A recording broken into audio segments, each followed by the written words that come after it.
Hey everyone, I don't know if it's just me, but I bet you're also feeling just a little lonely during our social distancing.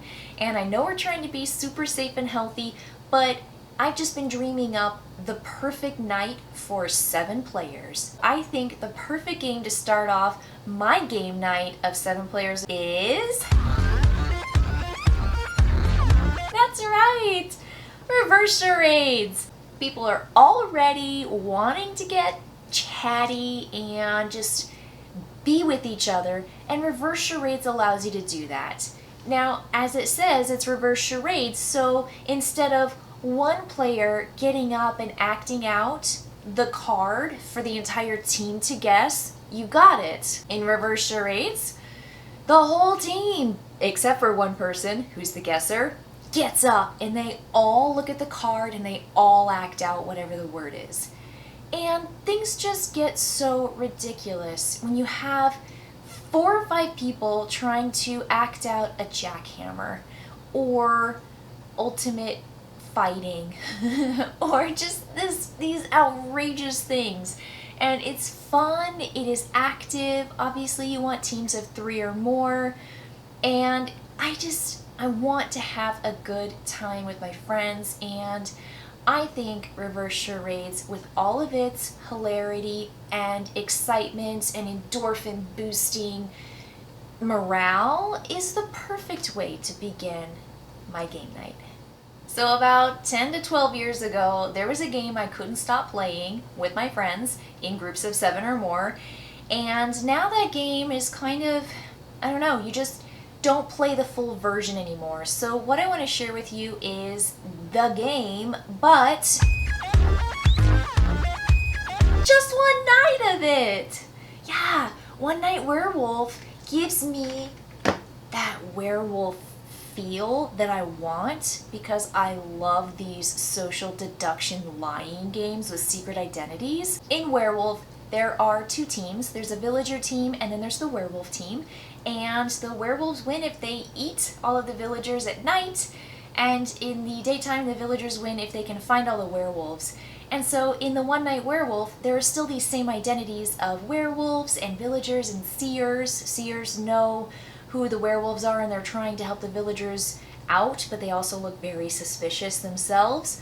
But you don't want to fully out yourself, because then the other team can essentially jump all over you, and there's this wonderful nuance of how much can I say, how much can I give away, who's going to trust me, and it's amazing how fast you turn on your best friends.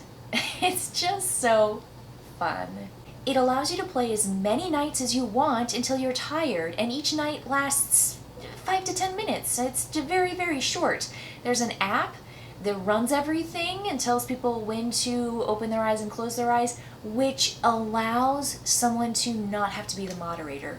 And if there's anything that I got tired of, was moderating Werewolf and not playing Werewolf, and someone always had to play the moderator. And I get it, and that's really fun to watch your friends lie or be lied to, and you know everything, so there's a little joy in moderating. But this game condenses everything that I love about Werewolf down into one night, and again, the app runs everything. And you can have a really great time sitting back down after reverse charades and jumping into One Night Werewolf before moving on to another, maybe a little heavier game. But One Night Werewolf, yes. I'm not a werewolf. Did you believe me? The next game I think you should phase into after you've had just enough One Night Werewolf, that is... Codenames! Just Codenames. It is a fantastic game that people can go in and out of and be just fine. So in Codenames, you are trying to give clues in the form of 1 word and 1 number. So as the clue giver, you look at a grid of words and you know which words you want your team to guess, because you have a card that tells you what's yours and what's the other team's words that they need to guess.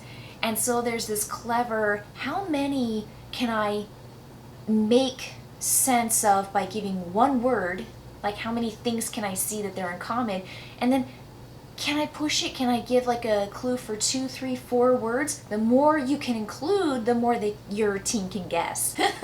It's really fun.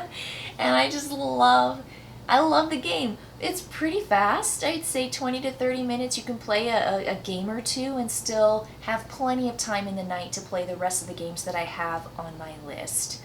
There's nothing better than when the other team guesses the assassin and you win automatically, but this game works best when you have a group of people who just want to have a good time. This is that team against team, but you're still working together. Super, super game. The next game in my game night for 7 players is one that I have never not had a great time playing, and is probably one of the best larger group games that I have played in a couple years. That game? Just One! Just One.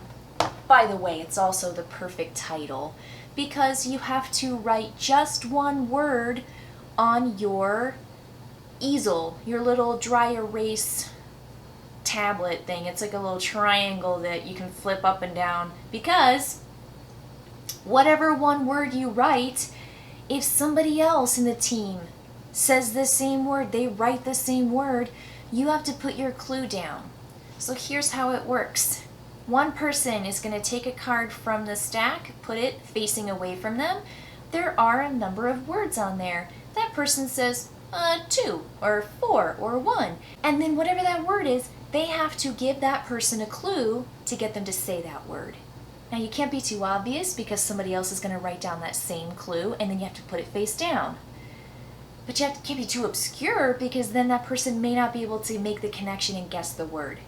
So you have just one clue that you need to give to that person to get them to say that word that's on their easel. This goes around the table numerous times before anyone remotely gets tired of it.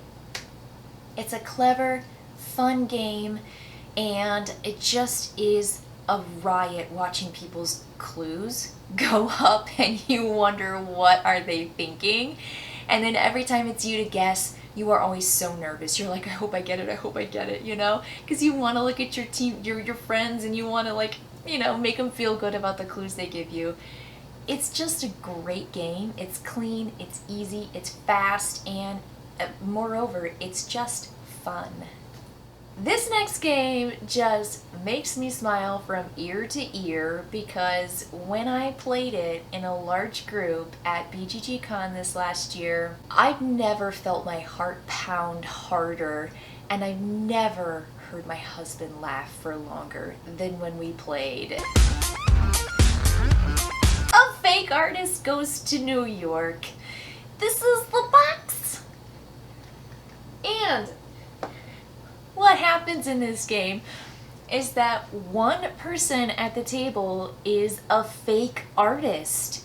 And there is a collective piece of paper that is your canvas for that particular piece of artwork. Every player is given a name of something, and the person who is giving these names out is the one writing on a dry erase board for every person except for one. On one of the dry erase boards, there's just a big X. Now, those are going to be shuffled up by the person who picked the word for that round.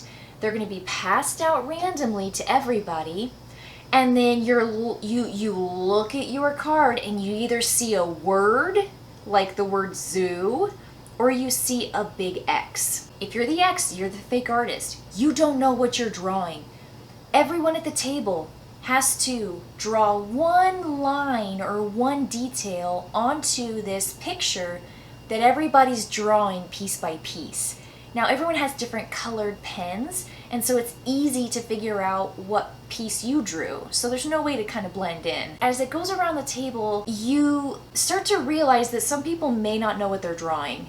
And what's crazy is there's only one person at the table who's fake. And so you have to, as the fake artist, pretend like you're drawing something that is part of an entire picture that you know nothing of. And you have to get away with it because at the end of the 2 rounds, everyone at the table has to go 3, 2, 1, and you point at the person you think is the fake artist. And if you're the fake artist and no one points at you, or fewer people point at you than others, then you win the game. It's really great. And if you can guess what the word is that you didn't know what you were drawing, you get bonus points.